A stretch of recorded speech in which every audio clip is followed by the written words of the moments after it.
victory, 128 laps without a pit stop.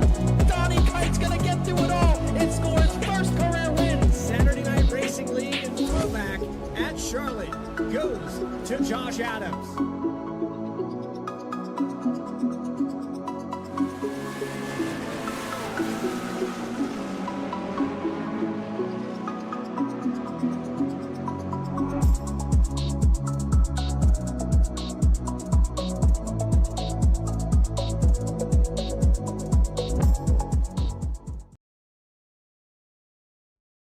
Racing isn't easy, but experiencing it is. iRacing puts you in the driver's seat with the industry's leading sim racing game. Drive on laser scan replicas of the greatest racing circuits from around the world. Go head-to-head against other drivers chosen by skill-based matchmaking to ensure competitive racing at every level. Compete across all your favorite series. In officially licensed cars, engineered to deliver the most accurate driving experience possible.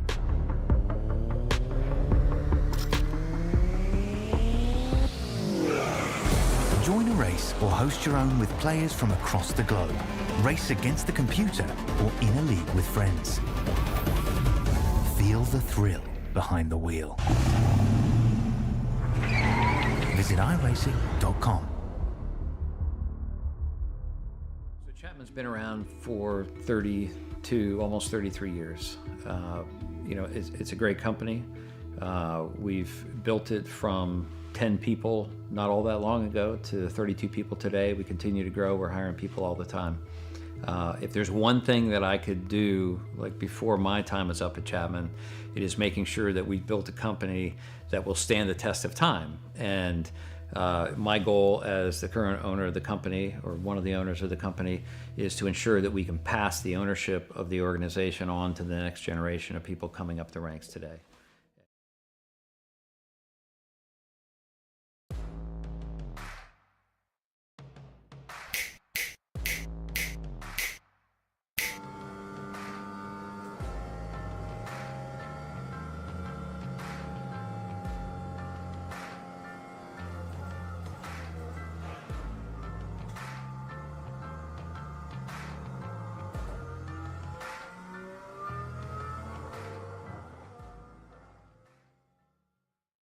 One area of our business where we impact the local communities pretty heavily is the school systems.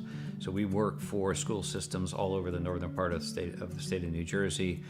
We operate their water systems, their wastewater systems. We do a lot of their permitting and compliance work, and we ensure that the water that the kids drink is clean. We go out and do the sampling to ensure that it's not contaminated. And we also treat the wastewater that's being generated at a lot of these facilities as well before it gets discharged to the environment. So we are supporting the local community through supporting the boards of education and the local school systems.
The NASCAR Cup Series went to Mexico City this week, and this racetrack similar to that. It's on the West Coast, and here live tonight for the Chapman Environmental Cup Series, it's Sonoma Raceway, live on V-Speed, presented by Racing Revolution.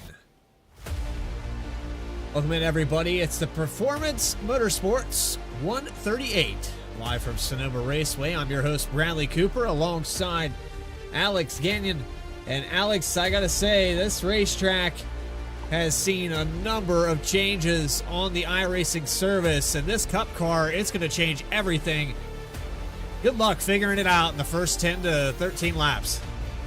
Yeah, the most important thing you can do tonight is not take yourself out of the race in the opening stage tonight.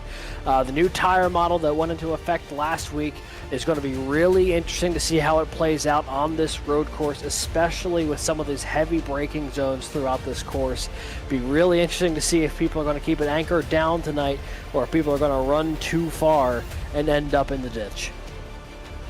And Sonoma Raceway is supposed to be loading up. We are beta testing some new overlays tonight, so if we do have some issues, we've been trying to get to the bottom of the issue that I've had on my personal computer. Whenever Sonoma wants to catch up, there it is, open December 1st, 1968. The elevation change, well, it's over 160 feet from high to low. You're going to be dropping down. It's almost like a Laguna Seca because of all the elevation changes. And instead of the corkscrew downhill, it's almost a corkscrew uphill as the first 3 turns are all climbing this racetrack. Yeah, the elevation change here, rather drastic, climbing up the hill, getting toward the backstretch, and then that dive down into the hairpin in turn 11. So much action happens down there right before the start-finish line. Super dangerous as well if you overcook the brakes going in there. The race analysis up on this screen. Race length 55 laps, stage at lap 13. 2 green-white checkers with 5 tire sets available. And the pit road speed limit at 45 miles per hour. With that, though, it's time to take you trackside and get that Coastal Financial Pole Award up on your screen. Starting on the top spot here tonight, it's Carter Lenz in the number 66. He'll start on the top spot. Our mission at Coastal Financial is to provide comprehensive financial planning solutions tailored to each individual's unique needs, goals, with the aim of empowering our clients to make informed financial decisions and achieve their financial potential. You can find us at coastalfinancial.com or on Facebook at Coastal Financial. Rest of your grid coming up on the screen. There's your front row with Trevor Keith starting to the outside. Then it's Jeremy Burns and Dakota Floyd, your points leader, to the left of him. Trevor Keith and Kyle Stewart for the top 5. Parker Johnston, Travis Gilbert as we're approaching turn 11 already. But we got a little bit behind, so we're going to keep going with this grid on your screen. And get ready for week number 15, live from Sonoma Raceway. Chapman Cup Series, live and racing. Here we go for 138 miles in California.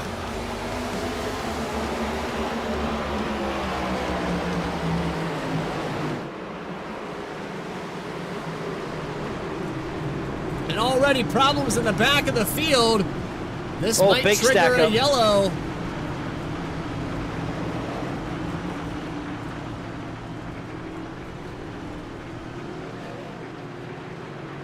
It's the 65 of John Fike.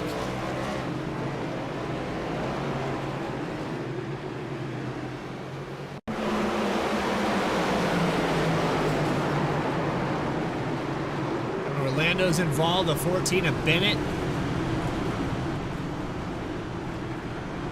That's not the way you want to start the race here, going up through turn 1. No, it is not. And it's continuing to happen in the back of this field. Back in the 21st position with Justice Murphy as we go back to our live shot. We'll jump on board with the 12 here. This is going down through the back end of the course, down through 9 and 10. We'll see that drive down in the turn 11 as you see our leaders here just exiting that spot. Carter Lenz will lead that first lap, but he has Trevor Keith right in tow down the front straightaway. And the road course ace of the series last year, Jeremy Burns, laying in wait there in P3. They're all within a second as they make their way down to turn 4.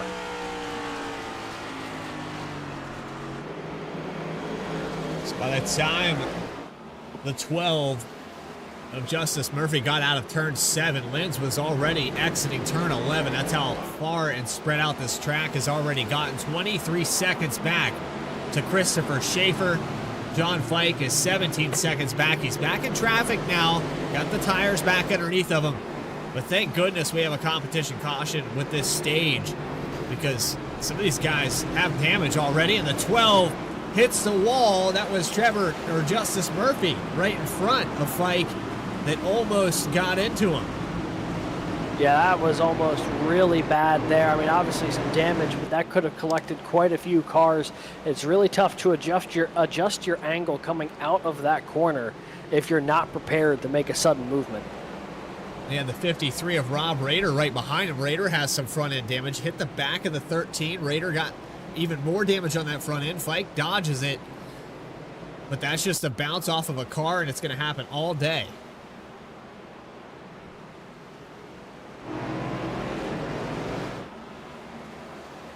I'm going to check out these new overlays. I know we were talking about the start of it here tonight. But look at this. Hey, that's pretty sharp looking.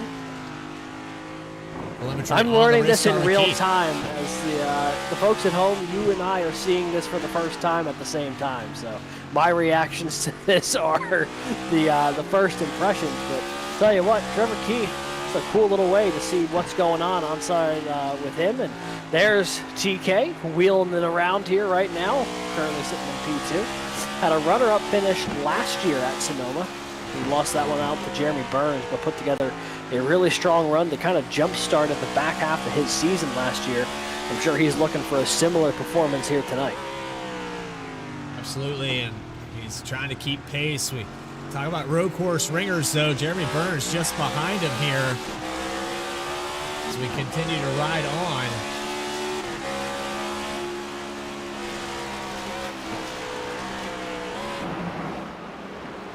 There is the gap back to third place. Burns right in his tire tracks, working up the hill. They've lost touch the Carter Linds by about a second here. Trevor Keith, though, trying to hold off the charge from the 9. Dakota Floyd also working his way up the hill. They're about 2 seconds back from the race leader. And Linds makes a little mistake there in turn 3 up the hill. They went off the racetrack Really just condensed briefly. everything. Yeah, top 3 right on top of each other going into turn 7. Boy, and this is one of those moments, if you're second or third, you want to try to capitalize.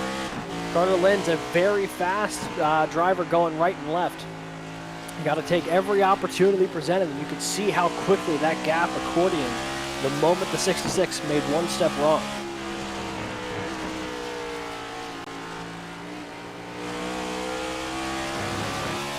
So good to the back half of the course, though, is the 66. And then a huge lunge from the 15 of Trevor Keith. Just drove that thing in there.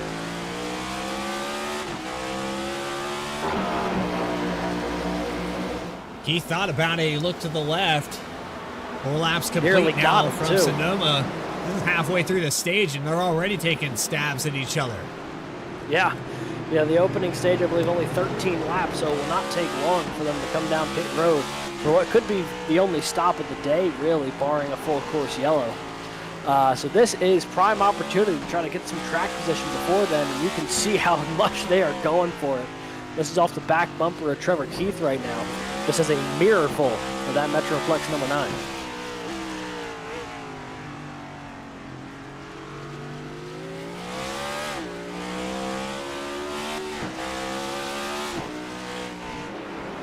So I'm actually adjusting things right now. I'm constantly finding bugs, trying to kind of beta test this whole scenario, and it seems to be working pretty well right now. This race is working pretty well. We look through this field.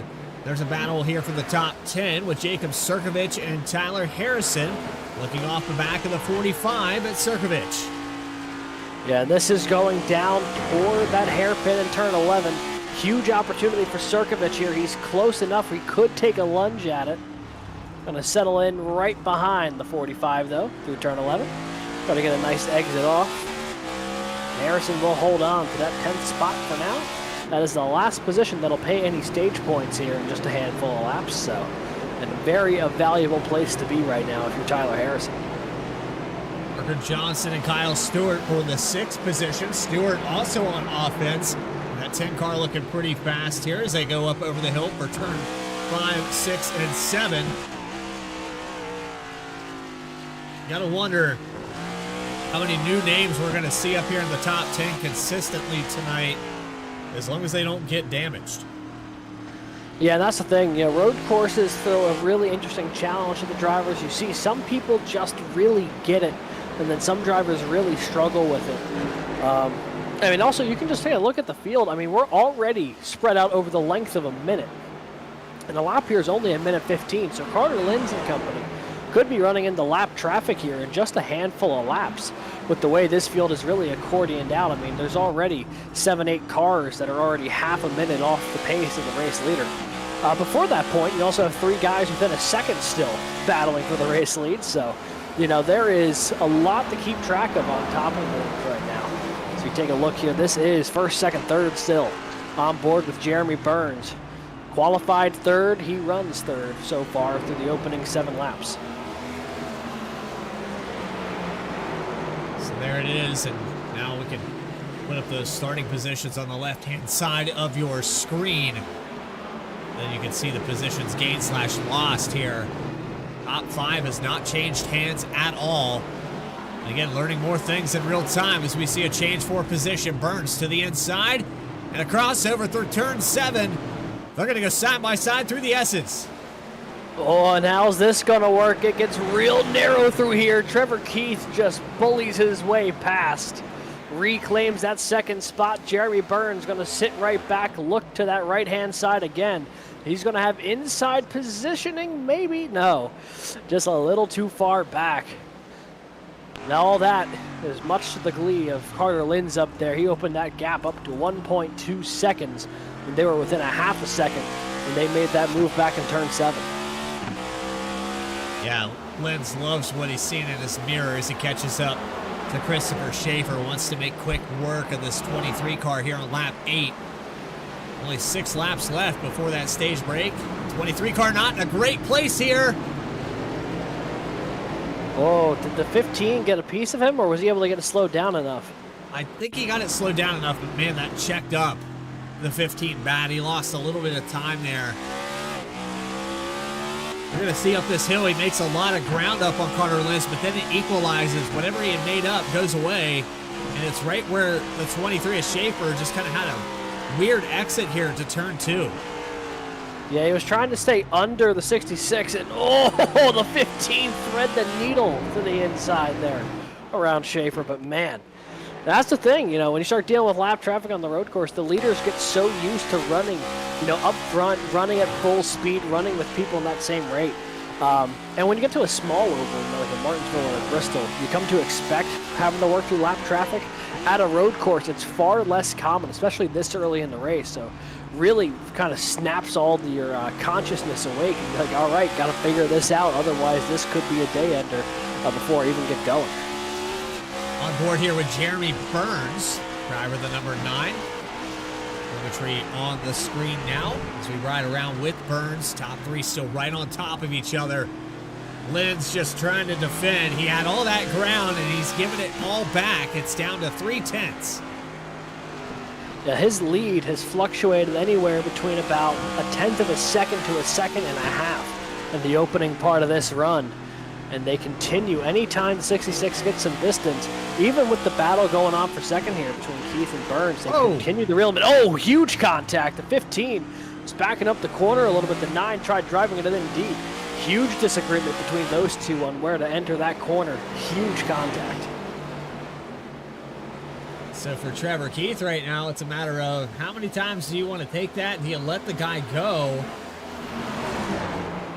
I think if you're Trevor Keith, you know the moment he gets by you, with the pace that the 9 has had on road courses historically, you may never see him again. So you're going to try to do all you can to hold him behind you here.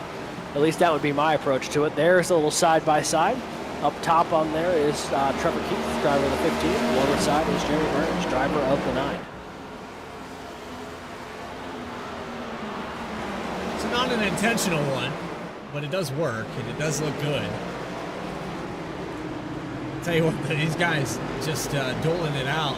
I know if I'm Carter Linz, I want them to fight amongst themselves for these next 3 laps. I don't want anything to do with this because every time... Oh, Trevor Keith's off! He's gone. Into the Huge dirt. runoff. And he's not Boy, happy he's got some about serious damage. Oh, and someone's around. I want to say that's Michael Reed, who's sideways here on the backstretch. Oh, that car ain't handling right at all for Trevor Keith. You can see how much he had to slow that thing down to get it to rotate. He's going to just have to try to nurse this thing to the stage break, I think. Let's see if we can find out what's happened to Reed here.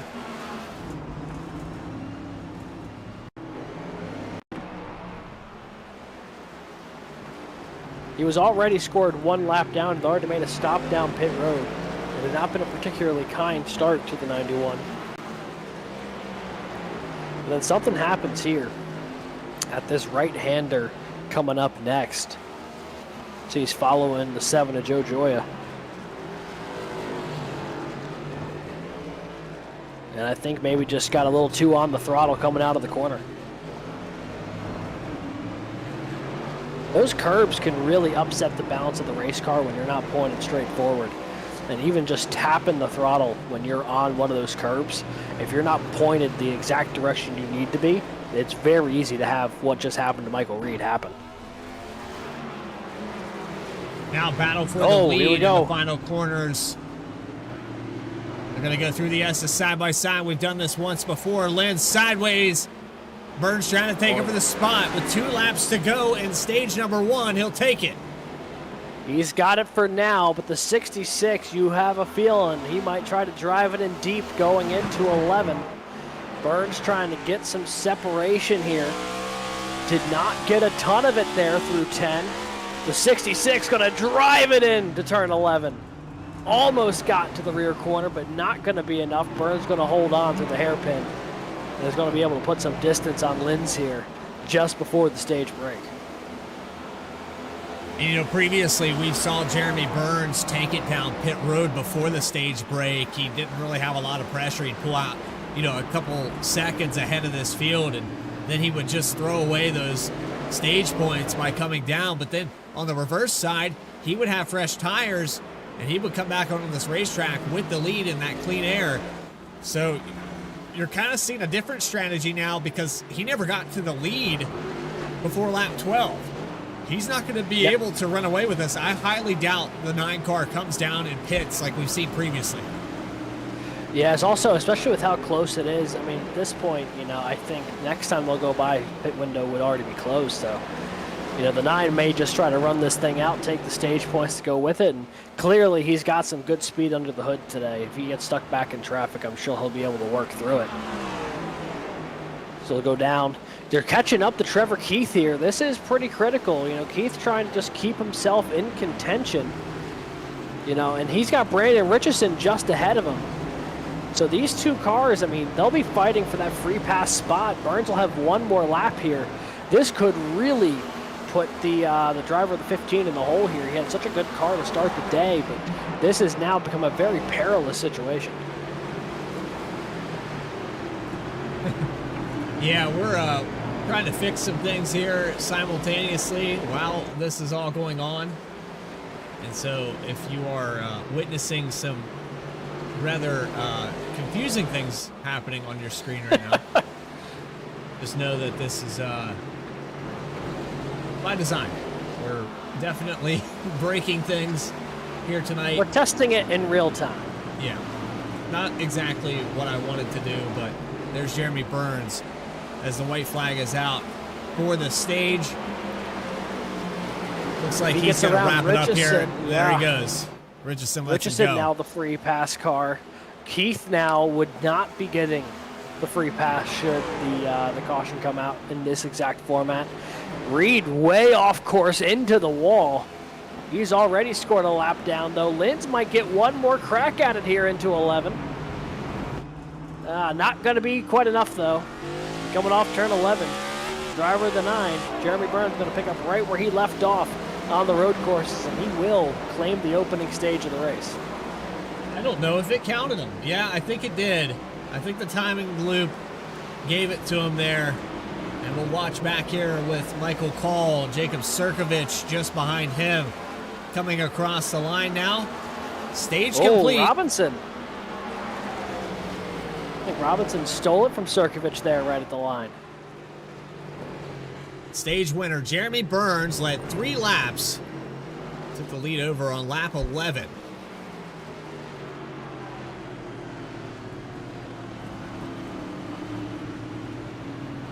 There is your top 10 who got stage points in this one. Robinson, the last car in, he stole it right at the line from Surkovich, but Burns, Linz, Dakota Floyd, Parker Johnson, Kyle Stewart, top 5 through the opening stage. Erhardt, Gilbert, and Moore rounding out the top 10 back there to Matt Robinson. So here's that race for 10th one more time. See how Robinson really just made a fantastic move through turn 11. Surkovich really locked it up. And that was all that the gap that the 11 needed to go out there and just take that spot away at the line. Nicely done from the Allo barbershop machine. Racing back around to catch up to the pace car here on lap 15. It's going to get more laps led. Carter Lynn's going to try to pull some strategy on pit road, try to take that lead back. These guys have been fast, but you saw how much pressure Jeremy Burns was putting on Trevor Keith and Carter Lynn's, forcing them into a mistake. And, you know, the 15 has definitely put the practice in. It's just putting these races together. We saw with Lynn's there at Coda, he had a connection issue. He wasn't able to even grid for that race. He had snagged the pull away there as well. And these guys are able to put up fast lap times, but it's the consistency that Jeremy Burns has shown over the long run that's helped him sweep every single road course this season. See the field getting put back together here. Brandon Richardson, I believe, who will be the free pass car here. This will be a big pit stop as well. No pit stops are really guaranteed at these road courses with the way iRacing does their yellow flags. There really has to be like a full track blockage for them to consider throwing the yellow, which is very rare on the road course, especially Sonoma, with how much runoff area there is at most parts of the track. So this may be the one and only time to try to get yourself some track position on pit road.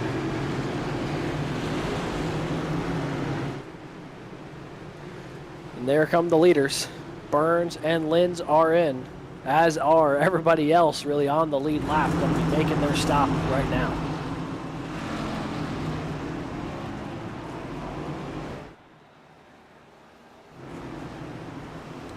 We still have another wall to carry around here. Now we can take a look at pit road. It's a long pit road here in Sonoma. Absolutely is. At 45 miles per hour, these drivers find their stalls. Burns into his first, and I don't know, for Linz here, it doesn't look like he's going to get much. A lot of damage on that 15. He started up in the front row. That was another situation that I was kind of worried about Burns even being able to get up to the lead before that stage end, because he had started back in third position.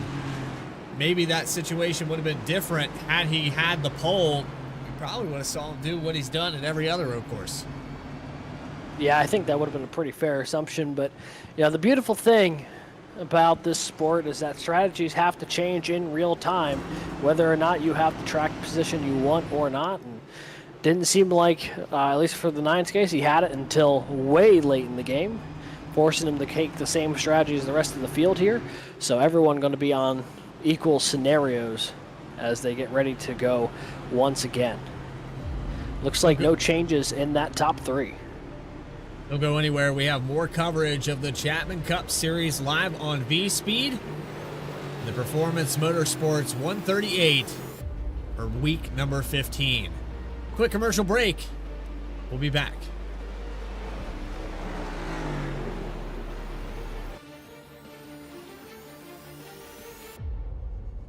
So Chapman's been around for 32, almost 33 years. You know, it's a great company. We've built it from 10 people not all that long ago to 32 people today. We continue to grow. We're hiring people all the time. If there's one thing that I could do, like before my time is up at Chapman, it is making sure that we've built a company that will stand the test of time. And My goal as the current owner of the company, or one of the owners of the company, is to ensure that we can pass the ownership of the organization on to the next generation of people coming up the ranks today.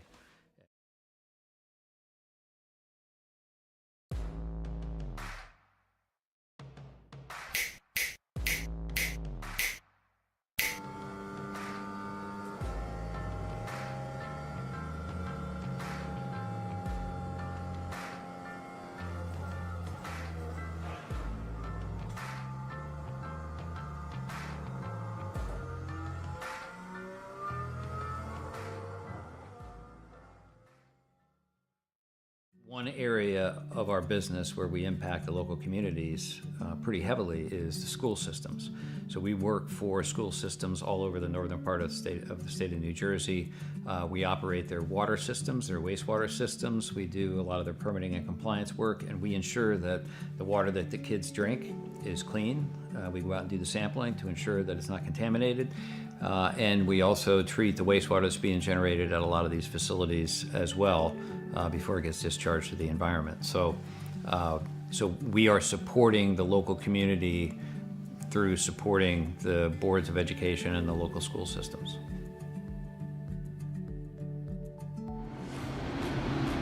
Welcome back here to Sonoma Raceway, where the Chapman Cup Series has completed stage number 1. And it was Jeremy Burns. A little bit of a surprise this week. You know that in previous road courses, this 9 car has been bad fast. But they're going to get lined back up for stage number 2. Carter Lenz, who started on the pole. Trevor Keith, who started in position 2. Looks like he has day-ending damage. He's just going to try to salvage this thing as we go back underway. Lap 18. Here we go with Jeremy Burns up the hill.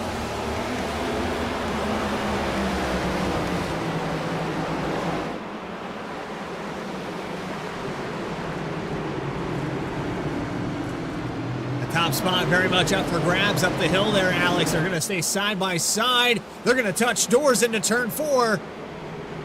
Oh, how are they going to sort this one out? Diving down toward the back straightaway. Here comes Parker Johnston closing in as well. Here we go. Lenz looked to the inside. Burns closed it off. He knows he doesn't want to let him run away. He knows he doesn't want to let him get away, because you let Burns get in clean air at a road course, it's race over. You're racing for second.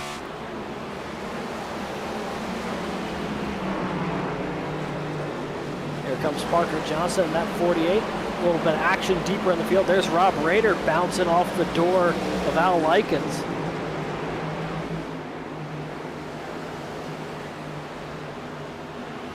This is way deep in the field. This is outside the top 20, this battle here. See Likens, Alves, and Ritchie into the mix as well. That is 21st through 24th. Alves with a big dive bomb on Likens. He'll take that spot as we jump up here. Michael Call trying to hold off Kyle Diaz. Looks like he'll have that spot for now. This is the battle for 10th on the racetrack. Riding on the back bumper of Michael Call as we go up the hill to turn 4. I gotta say, based off of these restarts, this is the most hectic time in this race. And once these guys get spread out, you start focusing on maybe 1 or 2 cars for the rest of this event. Calls around. Sideways, loses it on the exit of turn 5, turn 6, and now has the 5 of Sirkovich to the inside for 11th. That was almost catastrophic there for Michael Call. He got lucky to keep him pointed in the right direction, but definitely some heavy wall contact there coming off the corner. He's going to only lose about 2 spots here. He lost out to Diaz and Sirkovich. He'll slide into 12th just in front of Michael Bennett. Bennett here, a part of that lap 1 spin in turn 1. He's been on the attack ever since, trying to get back up toward the front. Bennett will get to the inside. Call's going to lose 2 more spots, falls back to 14th as the 27, who was involved in lap 1 as well. He's trying to pass on the outside as they go into turn 1. They'll work their way back up the hill.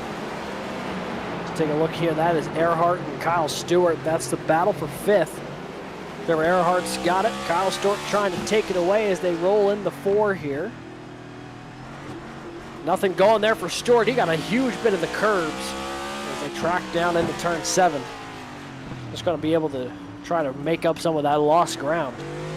Sonoma, of course, a little weird with their corner descriptions. You go on the NASCAR layout, you go turns 1 through 4 and then 7 through 11 on the back half of the racetrack. Because it does skip the little inner loop. Well, I lose track of where we are on this track until we get to the hairpin. I know that's turn 11. It's about the only major part you need to know. You know, 1, 2, and 3 being the hill, and then turn 11 being the hairpin.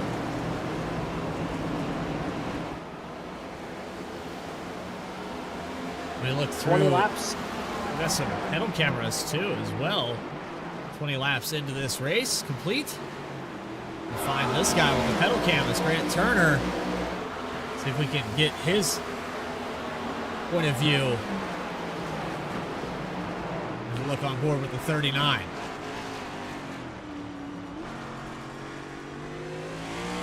can see he is pretty active here, working that throttle, working the brake. Just a reminder, the pedal cams are always just a tad bit behind the race broadcast. See heavy braking there in the 4, just tapping the throttle to get it going again. See, he is very active right now working those. You can never get too lazy when it comes to just trying to hit the gas or hit the brake. You got to be working it on every corner, trying to get everything you can out of this race car.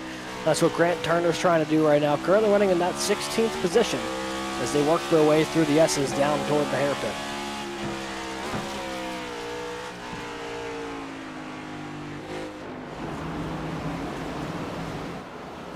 Jeremy Burns going to lead another lap. Carter Lentz falls back to a full second now. Parker Johnston 1.5 back from second position.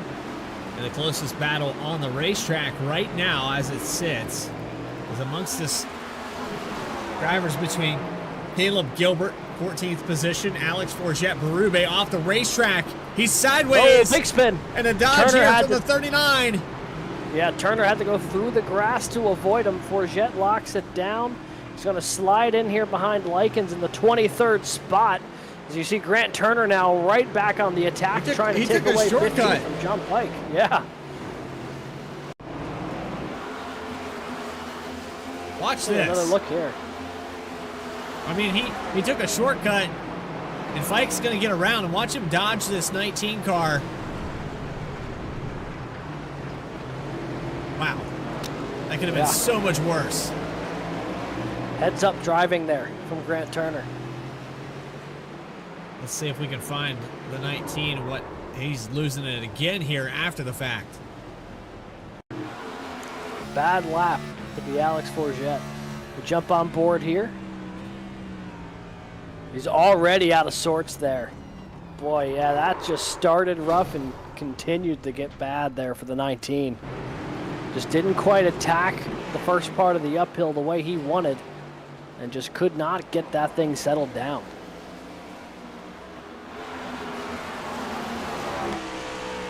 Now on board with their 4-time champion here in the Chapman Cup Series, racing behind the 35 of Dylan Picklesheimer. Kicking up a ton of dirt. Rader started back in 17th position. He did not have a good qualifying run. He's down 2 spots now. It's out of sorts here this season for Rob Rader. Yeah, no kidding. You see, he's trying to track down Picklesheimer here. He's in the battle for 18th. Tell you what, oh boy, big spin. Grant Thorpe goes off. I think Richardson maybe could have helped. He was a little slow there as well. Let's take a look to see what happened to Grant Thorpe if we can. He was running up around the 15th position.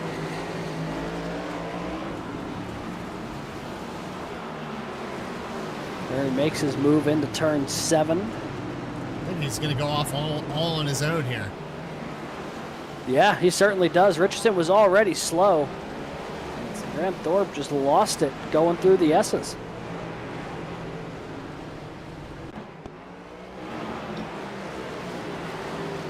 Kyle Diaz has gotten around Tyler Harrison for the 9th spot. On your screen right here is a 26 will go on by and try to chase down Matt Robinson in number 11. He's having a great day, Matt Robinson. He's up about 11 spots from where he started. One of the few cars who have really made significant headway on the field here today. And he might be in position to try to grab a couple more. That's Travis Gilbert and Trevor Erhardt just in front of him. Both of those cars would be a battle for position if the 11 gets into that mix.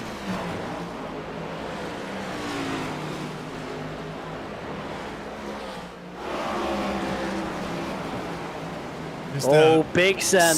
That's a lockup. He got into the 41. So Trevor Erhardt not happy about that. He gets going, though, right alongside Kyle Diaz. He won't lose out on a top 10 running position.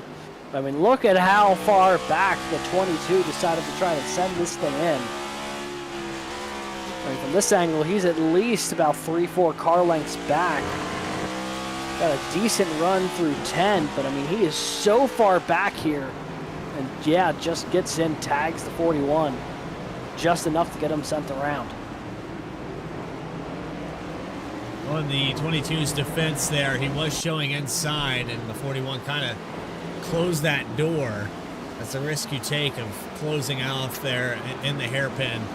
Either way, though, that was quite the gap back for the 22 to try to make that pass. Maybe another lap or two, he could have attempted that a little cleaner. Either way, sends the 41 car around, and Trevor Erhardt back up to 9th already. I think he's seeing red. He's going to try to chase down Travis Gilbert.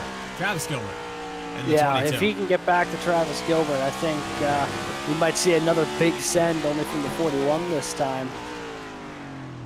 You see, the gap there, not all that crazy. It's less than the length of the hairpin between the two. He does have Matt Robinson and Kyle Diaz in between them, though, as they run 6th through 9th. Jeremy Burns, back while up front. About a 1.3 second advantage right now over Carter Linz. Linz running some pretty good lap times right now. The big gap is really when you get back to 3rd. It's a huge gap they've opened up over Parker Johnston. Well, I'll tell you what, that 48's having a really solid day so far. He's put himself in a really good spot, up from 7th. Just behind him, Dakota Floyd, right where he started this race in the number 57. Trying to chase down last time by. Identical lap times between Johnston and Floyd. Kyle Stewart, also a solid day on board here with Floyd.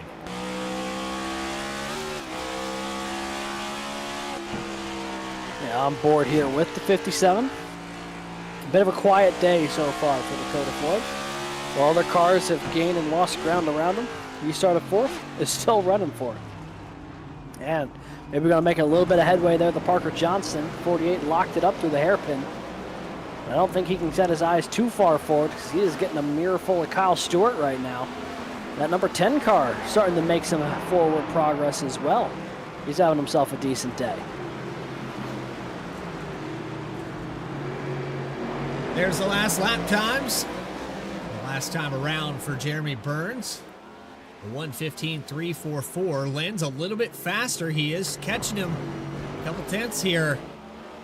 I wonder if Linz is maybe saving the tires running back there in 2nd spot. Certainly a possibility. We know Linz has got some really, really strong road course pace. The question really is just whether or not, did the 9 overshoot a corner somewhere, or is this something more calculated? You see the fastest laps there up on the screen. One of only 3 cars who have run a 1:14 so far under racing conditions. Burns, Linz, and Parker Johnston back there in 3rd. Linz really pushing it there through the S's. Linz actually went off the track a little bit, and he is hugging these tire barriers on the hairpin turn. I want to say that portion of the racetrack was transplanted from Martinsville. I always think of both corners at Martinsville where it's just a hairpin on each side. It's 2 drag strips connected, and the speeds are similar. The banking, there's none. You're coming from 140 miles per hour down to 65. Yeah, and it's also an opportunity to really send somebody if they've annoyed you earlier in the race. Honestly, I think if you took the Google Earth view of the hairpin and just did a little copy paste, rotated 180 degrees, you probably just have recreated Martinsville. I think you're spot on with that. The approach here from Jeremy Burns is do the best you can in all segments of this racetrack, but where you're your worst, just trying to mitigate the damage. He continues to pull away from Lenz. Parker Johnston back here in the S's, starting to pull away from Dakota Floyd. He has lengthened that out to a full second. And then Kyle Stewart, 0.8 back in 5th spot. It's Travis Gilbert, 4.8 seconds away from the top 5, with Matt Robinson starting to catch up to him. Take a look at this. That is 6th, 7th, and 8th running right now. Oh, the 22 did not get a good hairpin run. Robinson looking to make the pass just like he did on Sirkovich at the end of the stage, capitalizing in the hairpin. He will do it. He'll move up to P6, and now Kyle Diaz knocking on the door, trying to rip 7th place away from Travis Gilbert. And that's a teammate there in that number 26 as they come up the hill. Putting the pressure on Travis Gilbert.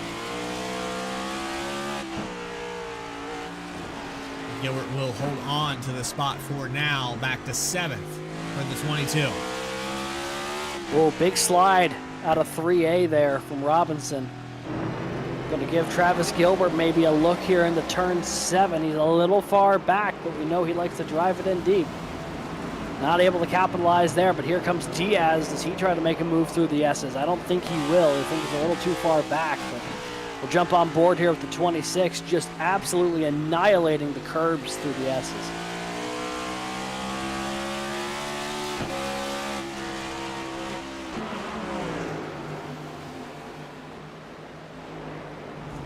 And another factor that we haven't talked about, Alex, these drivers trimming the dirt, throwing debris up on the racetrack, that'll get on these tires, and it can affect the next corner. It can actually affect that portion of the racetrack. These guys continue to throw debris up on the racing surface.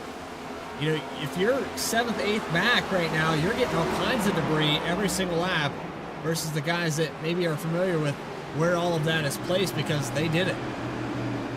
Yeah, and not only is that going to get on the tires, but to your point, it'll be on the racetrack. So, if you're running deeper into the field, you do have to be very mindful of the way you're running these lines, because there could be dirt kicked up from one of the leaders, one of the cars in the top 10, and you could be in someone here like Grant Turner's positions. He's trying to get up the speed from the 20th spot, catch a patch of dirt that you didn't see, and be a serious issue. We'll take a look here with the 39, see what happened, if anything. Looks like he got pretty tight going through 11. Oh, and then Rob Rader just drove through him. Rader moved him out of the way. That he did. He had a much higher rate of speed coming out of 11 than the 39 did. And now Grant Turner, you can see there's also some front end damage to the 39. He's trying to just hold on to this thing right now. As Dakota Floyd has reeled in Parker Johnston for the 3rd position here. Yeah, I don't know if Johnson had a mistake here at some point or if Floyd has just been reeling him in. Trying to go back on a replay and find any mistake made here by the 48 car. It doesn't appear. It just looks like Floyd has been out-braking him here. A little bit wide. It might be. Too. It might just be one of those things where, the 57 might just be running slightly cleaner lines here. And, if you gain a 1/10 of a second a corner out of track as long as Sonoma, you can make up close to a second a lap if you were to do that on every single corner.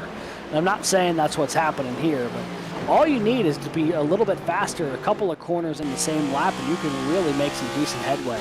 As you can see, the gap there, less than a second between Johnston and Floyd. Kyle Stewart still lurking in the background as well. He has not let Dakota Floyd get away from him.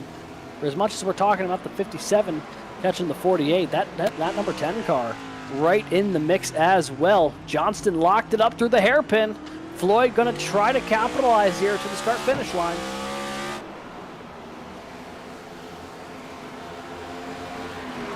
somehow he was able to get a good exit even after that lockup. Got onto the throttle better than the 57, but it's through this portion of the racetrack that I've been seeing Johnston struggle. Takes that a little bit shallower this time. Much improved compared to the last lap, but still, he has 2 cars lurking. If he makes a mistake, he's not eligible for a pass right now. He's got almost 6 seconds, 6.5, up to Carter Lenz. And Lenz, last time by, he shaved back off 0.3 of a second. So it seems like every other lap for the 66, he is faster than Burns, but he can't be consistent with it. And that's a real struggle, but Lenz is at least keeping himself in the hunt. You know, typically we've seen Jeremy Burns drive out to, you know, a 10, 12, 15-second lead at some of these road courses. Carter Lenz keeping him very honest right now. That gap only 1.2. Looks like he might have another lap where he chops off another 10th or so from Burns. But, you know, if the 9 were to make a mistake here, Lenz would absolutely be in position to capitalize, much like Floyd and Stewart are to Johnston. I mean, they were right on his back bumper through 11. And Dakota Floyd might be in position to make a move right here down the front straightaway. Big wiggle there out of turn 11 for the 48 car. And he's looking up there on the top to know how many laps left. That's not a good scenario. You've got over half of this stage 2 still underway. Barely halfway through the race. This is a game of attrition at Sonoma. And we're starting to see the cream rise to the top. 57 on the back bumper. Here comes Kyle Stewart as well. 4th through 6th, or 3rd through 5th. All within half a second. I think it's really important to note here for Johnston as well that while I know he wants more than anything to be able to hold on to this podium position, you also don't want to have what happened to Trevor Keith earlier in this race, where you get so focused on defending that you miss a corner and take yourself out of the race completely. Trevor Keith still buried a lap down in 23rd. So if you're Parker Johnston, you know, you got to be mindful, even if you drop down the 5th here, even if Floyd and Stewart go by, running 5th is running a lot better than if you're in TK's position right now, who's still trying to overcome that massive incident in the opening stage of the race here. 34 laps underway, 33 completed.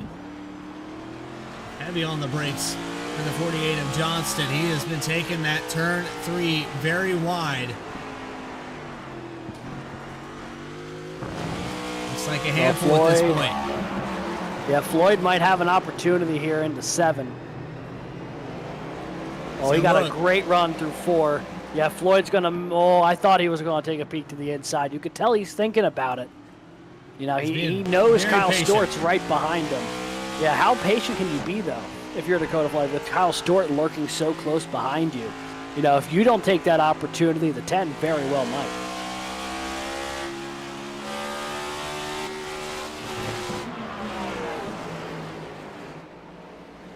Got 22 cars still on the lead lap here from Sonoma, going all the way back to John Fike.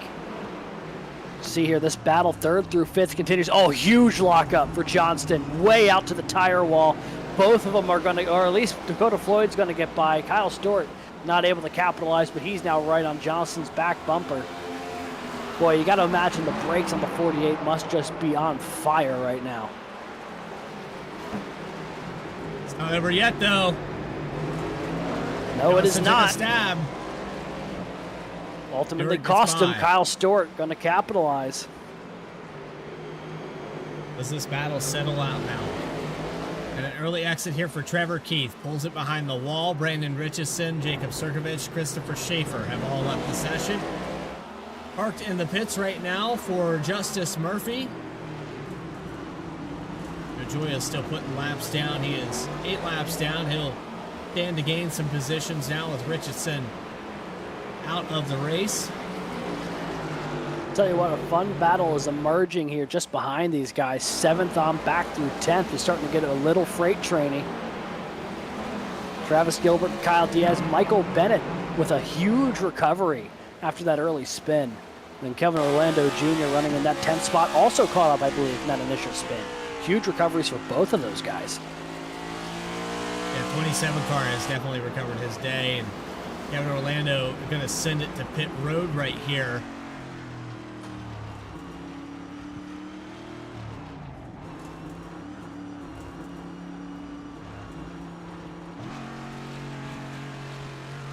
A little bit of it. Him an entry to the pit.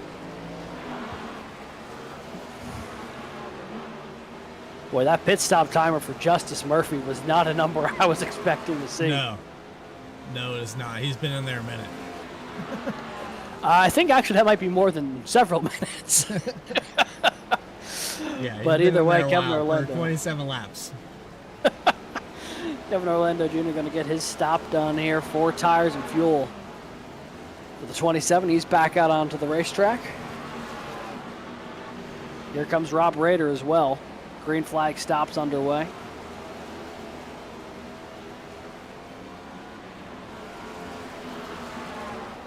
There's Thorpe. Looks like Jeremy Burns, the race leader, has made his way down pit road. Carter Linz has stayed out. So we've got a change at the front here as Burns is going to make his stop on lap 36. Well, I don't show my excitement too often here on V-Speed, but I am super happy with these new overlays. I love it. This is so much information that we can bring to you guys that we've been reporting on all the way through the season, you know, when you physically can see it versus having it there at our fingertips, but just, you know, constantly having to voice every single time something happens on the racetrack. This saves us so much. We can pay attention to so much more and just keep that timer up on the screen. Carter Linz still out on the racetrack. It's also incredibly helpful for knowing when some of these cars make their way down pit lane, because while we can keep an eye on some of the track, the timer knows all. So the moment you see a name pop up there, you go, oh, somebody's on pit road getting service done. Tell you what, that 9.2 from Travis Gilbert really stands out to me. Do you think he's trying a 2-tire play yet again, or was that a fuel-only call? I think it was a fuel-only call. I guarantee it was a fuel-only call. If you take 2 tires here, that's a death wish. This car would be so upset about that. Right now, battling for 8th with Parker Johnston. Travis Gilbert on the fuel-only call, trying to make up some track position here. He pit from the 7th spot. There's a couple cars up front that have not made their stops yet. Carter Linz now down. This is a huge call. We'll see where he cycles out relative to Jeremy Burns here.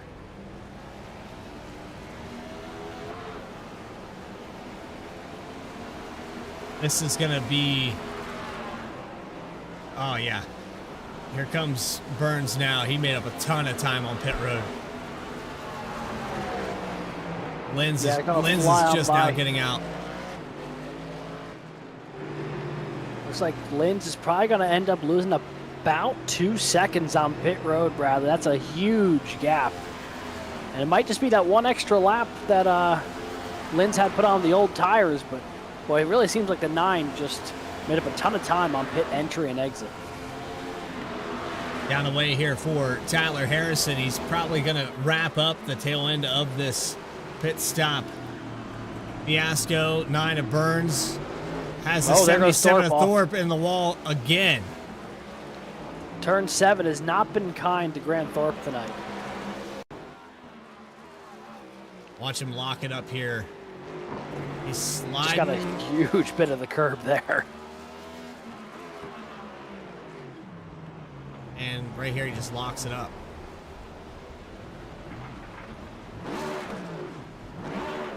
That's a tough break, and then he actually backs it up off the racetrack to let the leaders go on by before he re-enters the track. So, you know, a kind move there from the 77 of Grant Thorpe, but yeah, Sonoma not been treating him too kindly. Here's a battle, Dakota Floyd, Kyle Stewart.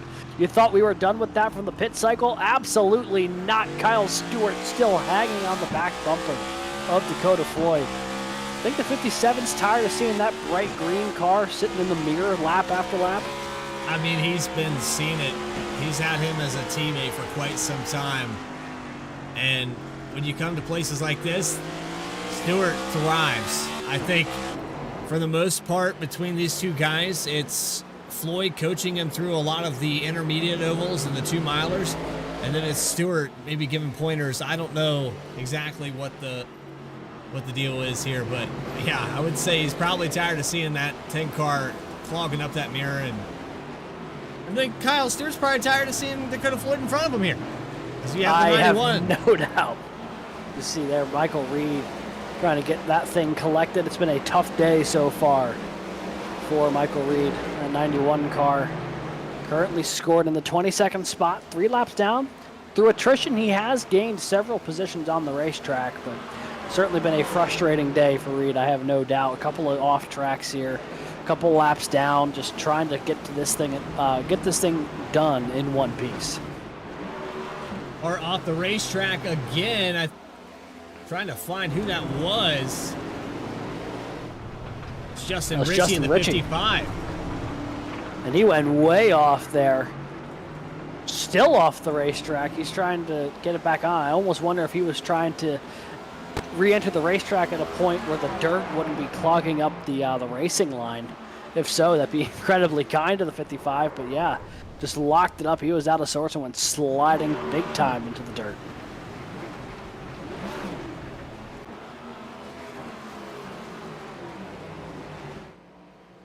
Man, we gotta get more driver cameras up here. I just gotta show this off one more time. I love it.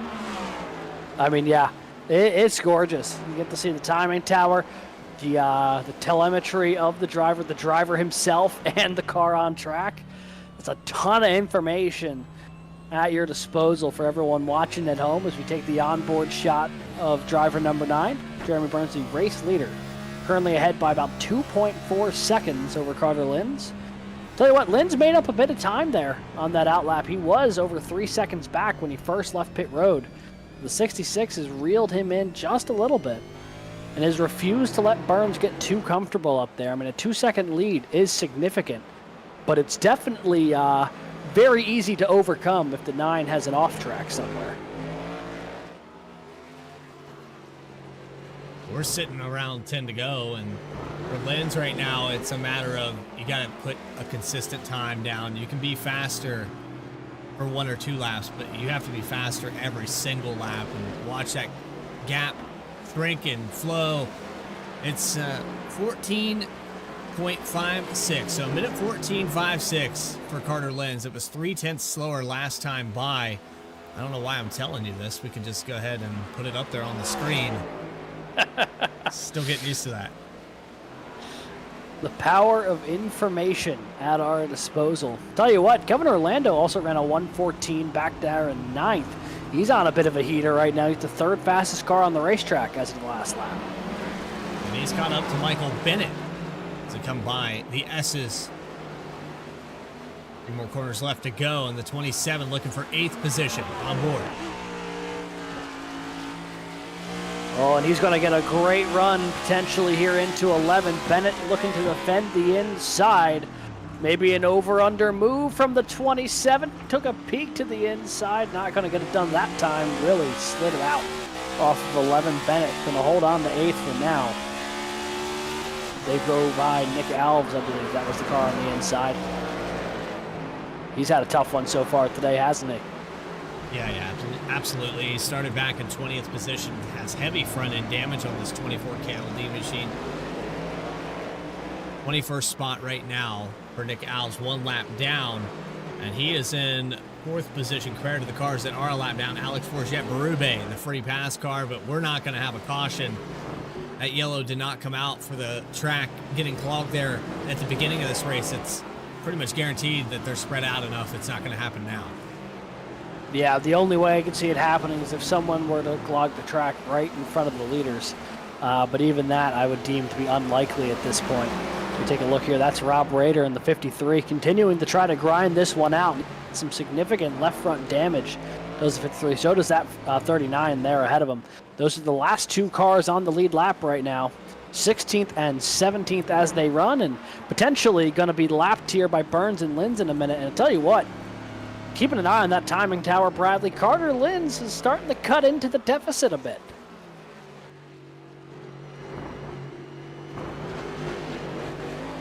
Yeah, we had Somehow I don't think his last lap time was 25 seconds, Yeah. but I mean, you can see the gap on your screen. I mean, he may as well be running 25 seconds for all we care. He has cut that gap down to only a second.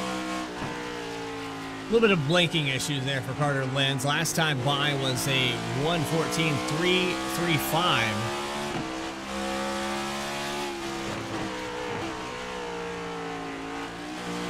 I'm not sure what's going on there, but he is catching Jeremy Burns. I know that. You can visually see it. Yeah, that gap shrunk big time going into 11. When this thing is finished accordioning here from 11, it looks like the gap only 0.7 of a second. He was over 2.5 seconds back just a few laps ago. Carter Lenz on the attack here late at Sonoma. 11 laps to go, and Jeremy Burns, I mean, this thing is far from over. You know, they are 17 seconds clear of Dakota Floyd, but less than a second clear of Carter Lenz right now. We've got ourselves a battle for the lead here late. Across return 7, half a second for Carter Lenz. Has the leader right in front of him. The lap traffic about to become a factor. And that's some pretty fast lap traffic as well. You got Grant Turner and Dylan Picklesheimer there. They're mid-pack at the moment, 15th, 16th, but they will be coming into play. But boy, I mean, Carter Lenz, after that pit stop, has just been chugging along. He's been so good through the back half of this race course. You can see the gap just plummeting. Once they get past turn 7 into turn 11, Grant Turner locked it up big time going through turn 11 there. He's going to be to the inside. Carter Lenz is there. I mean, he is on the back bumper of Jeremy Burns with 10 to go. The question is, where do you pass him? This racetrack doesn't provide very many opportunities for an overtake. And these cup cars very wide. It's easy to make contact. You want to try to do it as clean as possible. But if you have to move a guy out of the way, we've seen it already in turn 11, looks like the 39 of Turner goes off the racetrack a little bit. Well, where do you pass him here?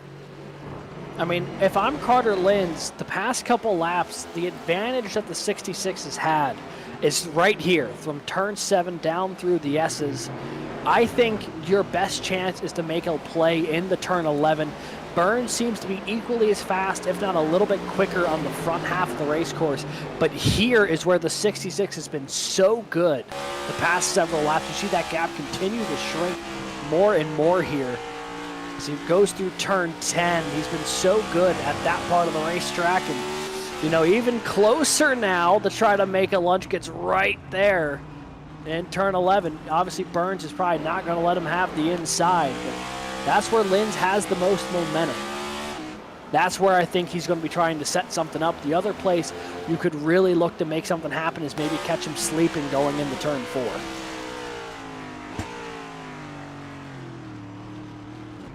Watching this battle between 3rd and 4th position as well, and we had a car a little off pace here. Not sure who that was. I think it was Dylan Picklesheimer. No, it was not. Somebody a little off the pace there. Kevin Orlando got around Michael Bennett for the 8th spot. Not quite sure who that was that maybe got a little free. I think it was Parker Johnston maybe. Somebody just ahead of Dakota Floyd and Kyle Stewart, and Travis Gilbert battling for 6th position with Matt Robinson. Boy, he is right on Robinson's back bumper. Going to take a look here into turn 4. Not going to be able to do it. And wasn't able to hang to the corner. Going to take another peek here in the 7. He's got the inside position. Robinson right there on the door, though. He's going to be able to take it back going through the S's. So what I was saying earlier, with the field spreading out, you start to focus on one car versus the chaos that is Sonoma for the first probably 2 or 3 laps after we go back green. Now that we're spread out, you're seeing between Burns, Floyd, and now here with Robinson and Gilbert, there's just multiple different battles throughout the top 10. A little lock up there from the 11, still a good exit off of the corner though. He'll hold on for the 6th spot. Less than 10 to go. Less than 10 to go. And Carter Lenz, I mean, that is a man laying in wait right now. You can see he is just waiting for Burns to try to give him an opening. Jeremy Burns has been lights out on the road courses, won every road course race of last season, and I believe he won COTA this year. However, Linz was not able to be a factor in that COTA race this year with the connection issues that cost him a chance at the win then. Right here, the opportunity in his hands with only a few laps to go, although that is a heavy battle to have to face here with someone who has won, I believe, the past 7 or 8 road courses in a row here for the Chapman Environmental Services Cup Series. Jeremy Burns, I mean, you can see that as a man just dialed in right now. Not over yet. Lynn's keeping him very, very honest. Half a second separate. Coming up on 5 laps to go here in just a couple. Kyle Stewart was able to get around Dakota Floyd. Yeah, he made the move there in turn 11. Got him into the hairpin.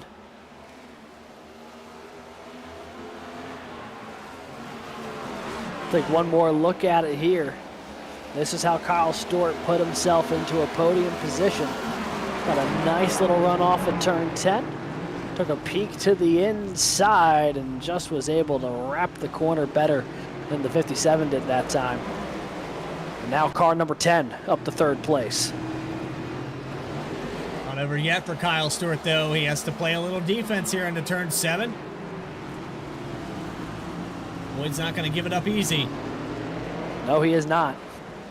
Oh, a little bit of a shake there for the 10 getting into the S's. Going to cost him a little bit of time.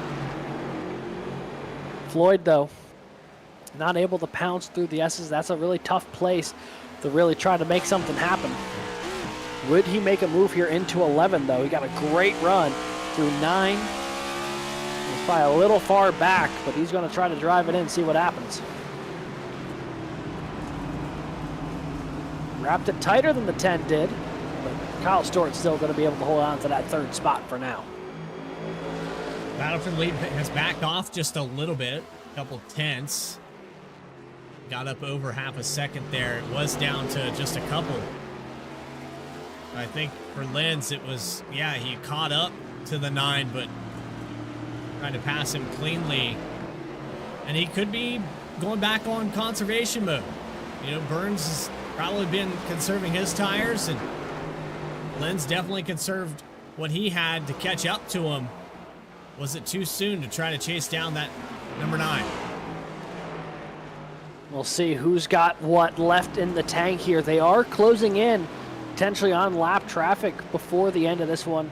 Dylan Picklesheimer less than 10 seconds away with 6 laps to go. You see that timer 1:06, a minute and 6 seconds back at the leaders. Lap times the leaders are running in the 1:14s, so they could run into some more lap traffic before this is over, not to mention anyone already off the lead lap. Next time by, it'll be 5 laps to go. Right now we got 6 laps left here at Sonoma to decide the winner. Jeremy Burns a little bit slower than Carter Linz that last lap. The 66 was able to reel him back in. The gap right now about 2 car lengths as they go through turn 4 and rate that run into 7. Joe Joya just ahead of him here as they come out of these final corners. Want to meet this lap traffic at the best place possible. Now with Burns pulling away a little bit here through the S's, but man, I'll tell you what, Linz definitely faster through that portion of the racetrack, like you said. I don't know exactly what he's doing differently than the 9, but he is, I mean, he's gaining about 2/10 a lap going through the S's, and Linz, oh, he got within a car length there going into 11, and they're closing up to Joe Joya, who slides out of the way here. They're going to let the leaders duke it out. The gap a 1/3 of a second with 5 laps to go. This might be the most eventful road course that we've seen here for the Chapman Cup Series. 5 laps left, and it's less than 3/10. The exact opposite of what we've seen in the first 2 or 3 that we've had at road courses. And Jeremy Burns has his hands full. He's going to run a perfect 5 laps. If he makes one mistake, Carter Linz is going to pounce on him. Linz makes a mistake. Oh! I must say, that goes both ways, though. Carter Linz has to run a perfect race here as well if he's going to have any chance at getting around the 9. Got super out of sorts going through turn 4. Got to imagine Linz is just trying to lock it back down, make sure he doesn't lose any more time to the 9 than he just did there. Scary moment for the 66. That could have all but ended his chances at a win here. He's going to keep himself in the hunt, though. He's got 7/10 back. Lost about 3 or 4 tenths there off of 4, but definitely not out of this thing as they make their way back to the stripe. 4 laps left. Kyle Stewart has pulled away from Dakota Floyd. Another close battle on the racetrack is amongst these guys with Travis Gilbert, Michael Bennett, Kevin Orlando Jr. This is 6th back to 8th. Got ourselves a really nice battle here. Bennett had gotten back around Orlando a couple laps ago. 27, though, going to come in with a head of steam. Does he try to make the move on Bennett? Does Bennett look to make a move on Gilbert? Oh, he's going to send it in really deep. Got squeezed out there by the 14, and Bennett nearly got a piece of the 22. That is close. We'll have to check back in on this battle at the tail end of this race. When we get that white flag, I guarantee you that turn 11 is going to look a lot different. Oh, yeah. Well, we had a lot less lifting when we hit the white flag lap between those 3.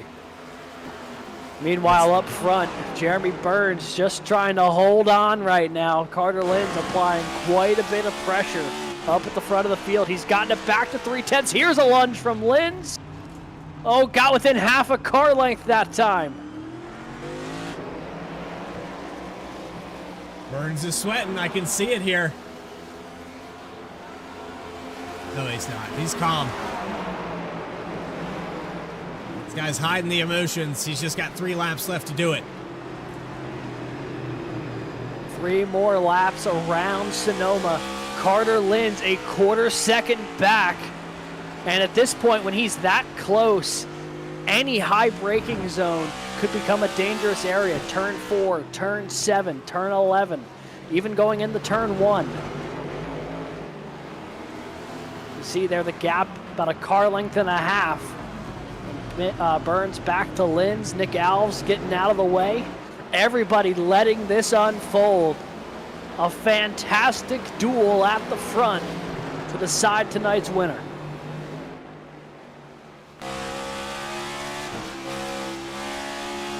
Tell you, Burns has had to earn this one. We're going to get 2 to go out of these final 2 corners.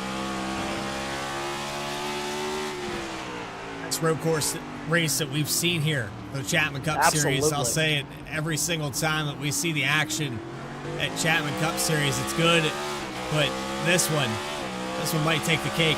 And I think mainly for a lot of the people here in the chat, I'm going to probably go against you and say that I want to see the 66 skip by him. I think that right now we need to see a new winner here in the road course portion of these seasons, because Burns has been so dominant.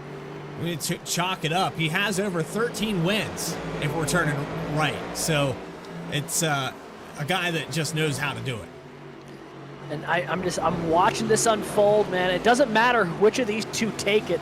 They will have earned it the way they're driving right now. Oh, here takes a look into 7. Linz thought about it in the 7. That's what we were talking about. When you run that close, every braking zone becomes an opportunity. And he took a peek there in the 7, cost him a couple tenths. But boy, it just goes to show you got to be ready for anything here.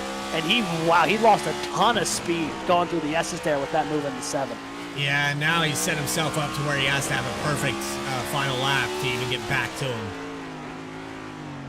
Well, it's all going to come down to this. Less than a second between them, 1 lap to go, and some lap traffic in front of them. Moving out of the way there for, I believe that's Reed. One more time around here.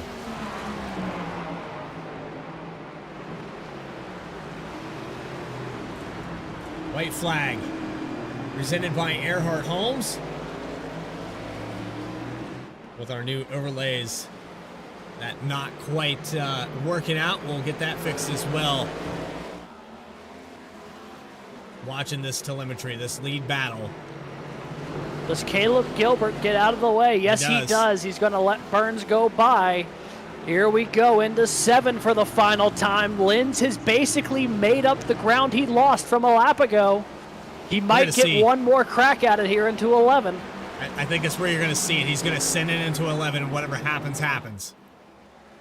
Could be shades of Tony Stewart and Denny Hamlin from 2016.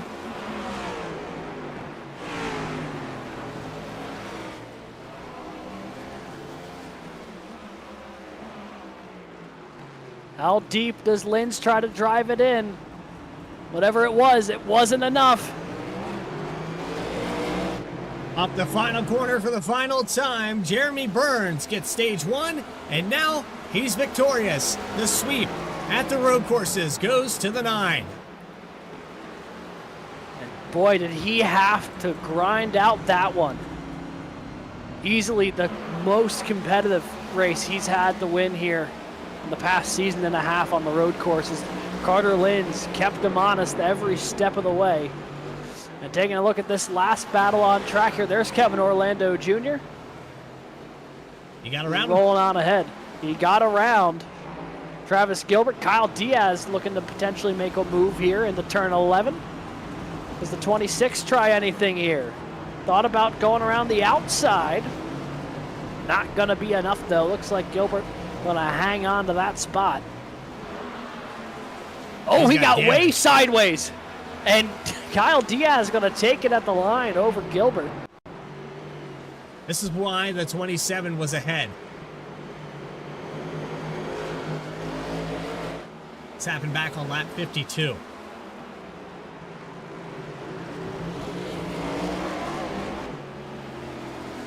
Here's the move in turn 7. Bennett taking a look.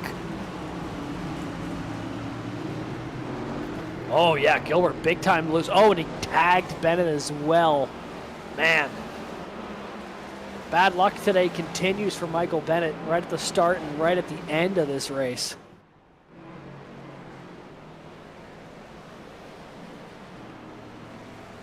What a finish. What a duel between those two. Right? Excellent job there by Carter Lins. Definitely put the practice in. This Jeremy Burns, who's going to get another victory here from Sonoma. Chapman Cup Series is wrapped up. Week number 15. Going to burn it down here on the front stretch. And Kyle Stewart with an impressive podium finish. He gained 3 spots to come up here to 3rd.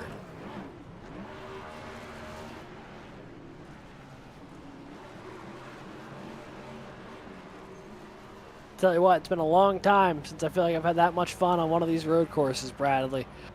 That was shaping up to be an all-timer here for the Chapman Environmental Services Cup Series as far as the road courses are concerned. But Jeremy Burns, man, 43 laps led, which for his standards, honestly, maybe a bit low compared to some of the races that we saw him win last year going pillar to post. But man, fantastic race, fantastic duel there with Carter Lins at the end, and Kyle Stewart put in a great performance as well. He had to stay with Dakota Floyd every step of the way till he stepped out to make that pass with about 10 to go, and he held on for a podium finish. A great day for the 10. What do you say here, Alex? Let's hustle down to victory lane. I think you're going to catch up here with Jeremy Burns, your race winner here tonight. Hey there, Jeremy. You got a copy? Yes, sir. I'll tell you what, it's not surprising to see that number 9 in victory lane here at Sonoma. What is surprising is how much you had to grind out the win here tonight. Talk to me a little bit about that battle with Carter Lins. It basically picked up from the moment you guys got going after the stage break and kept going all the way to the finish here tonight. I mean, that was a really great battle. Really appreciated that. I know that Carter's been putting in a lot of time, and I mean, he qualified better than me, and he put it on pole, and overall, I felt like he had a little bit more race pace, just a little bit more inconsistent, and a little bit. Just all it takes is a little bit out of one corner for it to really set you back 3 or 4 tenths. And I felt like the consistency, along with the new tire model, helped tonight. But overall, I mean, when you have 2 guys that are battling for 40 laps, just about basically. Yeah. Nose to tail. I mean, you can't get much better than that. And I know that we both pushed each other to our limits tonight. And I mean, that was just another great race where, you just have two really good people going at it. And I mean, to be on the winning side of that's awesome. But I mean, that just shows where everybody's at when it comes to the road courses, and you have these guys that are putting in work, and it's really awesome to see. To that point, does this win on the road course feel any different than, say, one of the road courses you won last year, knowing how much you had to you couldn't take a corner off, you couldn't take a lap off like you could have maybe in races past? I mean, he kept you honest every step of the way there. I mean, yeah, I don't know if it makes me feel necessarily any different, or I definitely felt exhausted after the race, but I don't know whether that's just me being out of shape or, just overall in general. But it was a really good race, like I said. And it's one of those where we can both look back and just be really thankful for the opportunity that we got to have that sort of battle. And, all the lap cars that were there tonight, they did a really good job of staying out of the way, staying out of the battle there for the win. And just overall, you have a duel at Sonoma. I know that I've had one here before with Justice, but that one right there felt really good. I felt like overall the mistakes made early to where I got into the lead really set me up there for success. But yeah, it was just one of those things where, we're battling for so long that you kind of get lost in the laps. And all of a sudden, Rob is in my ear saying, "Hey, it's 5 to go.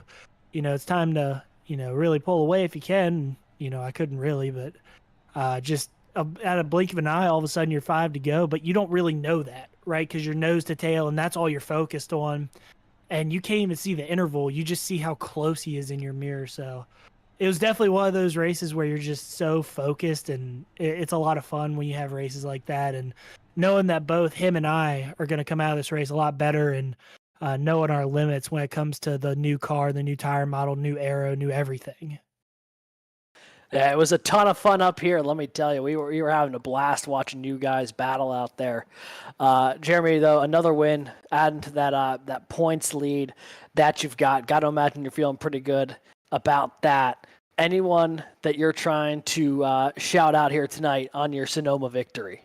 Yeah, definitely just have to shout out Metroplex, EXR, and Per4mance for their huge contributions and all their help throughout the season, especially tonight. Then you got the usuals: my mom, dad, Josie, Coach P, Sonny, my grandma, Miss Betsy, Julie, Derek, Caroline, Shannon, Belinda, Betty, Colleen, Tommy, Chrissy, Dana, and Dylan. Enginuity Power Systems for signing on with the league and for me and the trucks. Chapman Environmental for their continued support. Buttkicker, Coastal Financial, Ultimate Exterior Lighting, Erhardt Homes, All About Bugs, and actually Per4mance sponsored the race tonight. So huge shout out to them. And you guys up here at V-Speed, y'all did a phenomenal job, I'm sure. And this is one of those where you go back and watch it a few times just because of how entertaining it is. So, and of course, everybody else who made this possible. Shout out Terry Hudgens if he was out there in the chat tonight. That right there, just for him being here, is the reason why I was able to hold him off. So just really appreciative of him. All righty, Jeremy. Appreciate you dropping by. Congrats on the win. And we will be catching up with you pretty soon here, coming up next week. Where are we headed next week? We are headed to Pocono next week, so we will see you then. All right, guys. I appreciate it. That was race winner Jeremy Burns, driver of the number 9 Metroplex machine, and he picked up a big win here tonight. Bradley, he had to fight for it every step of the way. Absolutely, he did. Don't go anywhere. We have more post-race coverage to continue. Interviews with the rest of your top 3 and those final race results. You are watching the Chapman Cup Series live on V-Speed. More after this.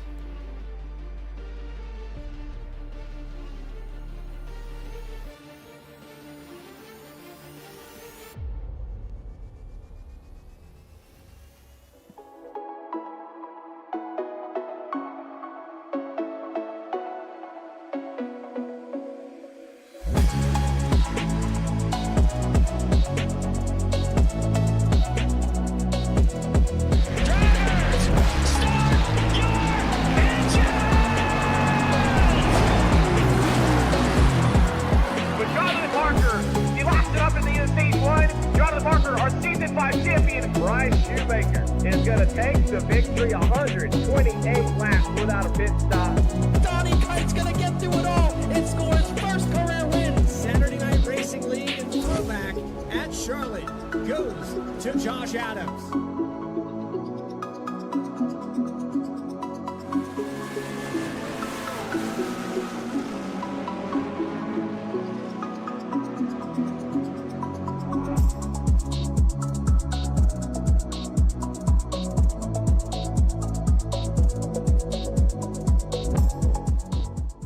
Chapman's been around for 32, almost 33 years. You know, it's a great company. We've built it from 10 people not all that long ago to 32 people today. We continue to grow. We're hiring people all the time. If there's one thing that I could do, like before my time is up at Chapman, it is making sure that we've built a company that will stand the test of time. And my goal as the current owner of the company, or one of the owners of the company, is to ensure that we can pass the ownership of the organization on to the next generation of people coming up the ranks today.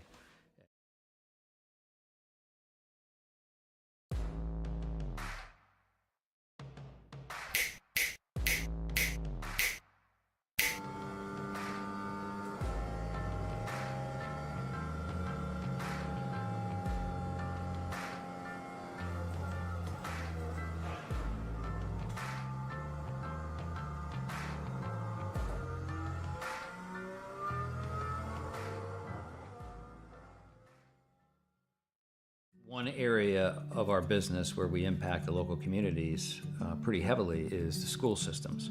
So we work for school systems all over the northern part of the state of New Jersey. We operate their water systems, their wastewater systems. We do a lot of their permitting and compliance work, and we ensure that the water that the kids drink is clean. We go out and do the sampling to ensure that it's not contaminated. And we also treat the wastewater that's being generated at a lot of these facilities as well before it gets discharged to the environment. So we are supporting the local community through supporting the boards of education and the local school systems.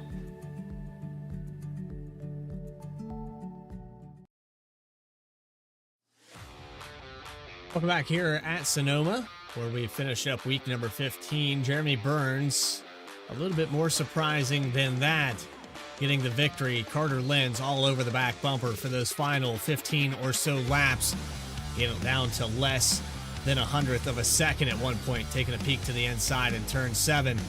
But with that, it's time to put those final results up on your screen. There is Jeremy Burns, who started in 3rd. He's going to finish on top. A sweep here for the road courses. Carter Lenz is going to finish 2nd. Kyle Stewart with a podium finish. We'll get the rest of that top 3 up in the booth here in just a moment. Then you have Dakota Floyd, who fell back to where he started this race. He was in the top 5 for 99% of the day. And Parker Johnson rounding out your top 5. Matt Robinson will finish in 6th. Kevin Orlando Jr. going around for 7th position. Kyle Diaz and Travis Gilbert back and forth there. Gilbert getting some damage. Tyler Harrison in the 45 will round out your top 10. Back in 11th tonight, it will be Michael Call, Michael Bennett, and Trevor Erhardt, the last cars on the lead lap. Everyone from there on out, more than 1 lap down. Caleb Gilbert in 14th, Dylan Picklesheimer, 15th, Alex Forget, 16th ahead of Grant Turner and Justin Ritchie. All those cars 1 lap down. Everyone else multiple laps down. Nick Alves finishing 19th, and Michael Reed finishing 20th here tonight. Grant Thorpe is going to finish 21st. A few off tracks there for the 77. Joe Joya 10 laps down in 22nd. Rob Rader an early exit for 23rd. John Fike caught up in that incident right at the start of this race. He'll finish in 24th. Trevor Keith, the big story here. He had the speed, he had the qualifying, but he's going to finish 25th. Brandon Richardson will finish 22nd. Al Likens, Jacob Sirkovich, Chris Schaefer, and Justice Murphy rounding out your field here tonight. It's time to go down pit road and catch up with the rest of your top 10, and we have found your 2nd place finisher. It's Carter Lenz in the number 66.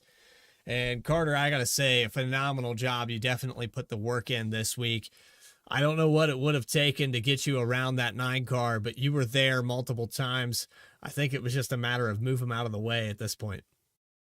Yeah, no, it's one thing catching Jeremy, and it's another thing trying to get around him. He is the best road course driver here in this league, and just being able to come in tonight and actually give him an actual battle, I think that was one thing a lot of people were probably not expecting tonight going into this race. I knew a lot of people, Kyle Stewart, who finished third, he put in a heck of a lot of hours. Whole bunch of other guys. We were all in practicing. Jeremy was the one who threw up the session, so props to him for that. He's the one that's really advocating on getting everyone more up to speed on road courses. But there's a reason why he finishes first at every road course, even heck at almost every other race of the season. He puts in the most hours out of everyone, and it shows. Well, you got your road course ready hosting that session, but I can tell you this, there's a certain level of practice and then there's a level of raw talent. And we've seen glimpses of that all season long here for the 66. When are you going to find your way to victory lane? Well, it's a matter of time seeing it again. I was really hoping on it there. I think it was like 52 or 53. That was my best shot to get him back, and I kind of blew it. Already have one win under the belt. Hopefully, I can maybe snag another 2 or 3, maybe even save it for the playoffs where it really counts. Well, Carter, we appreciate you coming up here and talking to us. I know that this one was a lot more stressful than our normal races at Sonoma. Go ahead and you have the floor. Anybody want to shout out? Oh, shout out to all my friends and family that are watching. I know there's a bunch out there. My girlfriend Sarah, she's upstairs probably watching, waiting for me right now. All the sponsors of the league, Chapman Environmental, Coastal Financial, Erhardt Homes, all the other guys that put this stuff together each week. V-Speed, you guys are always on top of every broadcast at this league. Yeah, hopefully get to see you guys sometime soon again. It's been since Bristol that we saw the 66 in victory lane. We still have plenty of racing left to be done. Carter Lenz, we appreciate your time. We'll see you next week at the Tricky Triangle. Yep, thank you. And finally, it's time to pull up another driver that finished in this podium scenario, Kyle Stewart in the number 10. He got around his teammate Dakota Floyd. And Kyle, I tell you what, that orange speed number 10 was very fast here tonight. And it looked like you guys communicated well and worked your way around the 57 and never looked back. Yeah, it was tough racing, road courses, especially this one for me. Some of the road courses kind of go autopilot, but here I had to kind of focus up a little bit more, and me and Dakota were racing hard there behind him most of the night. Just found a good spot to get underneath him. Great racing with a teammate and not getting into trouble with him. Well, Kyle, we go back to the beginning of this race. You started back in 6th. You had a little bit more experience than your teammate there in traffic and figuring out how to pass. Do you think maybe that played a factor into how this race and the outcome? I don't think so, to be honest or frank here. It's hard to pass here. I don't really know where to set it up. I think I found him in a spot where I was able to drive it a little bit deeper in and just got the pass in the one place I could in the one lap that I could. And finally, I got to ask, we have a new update on this car. How much different is the handling? I know guys were talking about limits and kind of finding what this car was capable of. Did you experience that here tonight with how this car was handling? I hadn't really driven this car here too often. Definitely noticeable on ovals, but I was just managing here and kind of focusing on hitting marks and hitting my apexes and hitting exits. And so it was just management of that. I don't know if it was much different. It felt a little faster, a little more gripped up initially. And then I felt like the tires may have fell off a little bit more towards the tail end of the run. But I don't know that it changed much about how you drive the track other than maybe how it, kind of the tire wears over the long run. Well, with that, I got to warn you, we have a squall line of thunderstorms coming this way, so I'm going to try to wrap this thing up. We might not have electricity here in the next 10 minutes or so. Kyle, appreciate your time, though. Fantastic drive. Congratulations on the podium. We were looking at the stats there. You're looking pretty good here in the points as well, working your way closer to that top 10 with tonight's finish. Anybody you want to shout out? Again, thank you guys up in the broadcast booth. As always, thank all the league admins and all the sponsors that put these races on for us. And then, of course, the Orange Speed team. And I just wish you luck through the storms. So we appreciate that. Kyle, again, I think I'll be okay. We just get wind out here, so I think we'll be all right. Fair enough. All right, good to know. Good to hear. Hope it goes well for you. Kyle Stewart, third place here at Sonoma, started 6th, gained 3 spots, and he'll move on to Pocono. Well, that's that. It was an exciting one here from Sonoma.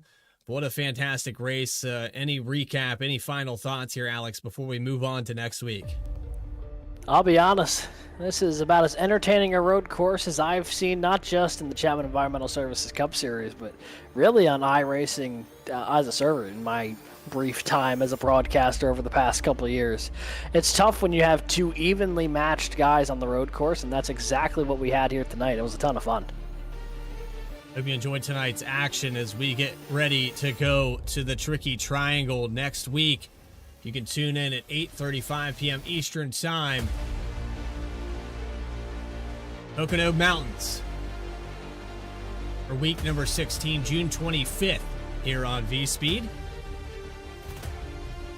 And if you haven't, go ahead and hit that subscribe button. 54% of you are just viewers, and that subscribe button helps the algorithm, helps get your favorite driver up on a big screen, gets us noticed, and can help the Chapman Cup Series grow. I don't know if it really needs any more growth. They've got 30 plus cars every week, but I think they're doing just fine without our algorithm. Outside of that, though, it's Adam Baker in the background, all the things he does. Still working out the kinks, but I really love these new overlays. Alex, I got to thank you. Alex Gagnon's been in here all season long and last season. Did a fantastic job. I think it's 3 seasons now that you've been a part of this, and I'm looking forward to more of it in the future. Week 16 coming up here from Pocono. For everybody at V-Speed, this is Bradley Cooper saying so long, and we'll see you next week. Until then, stay tracking, everybody.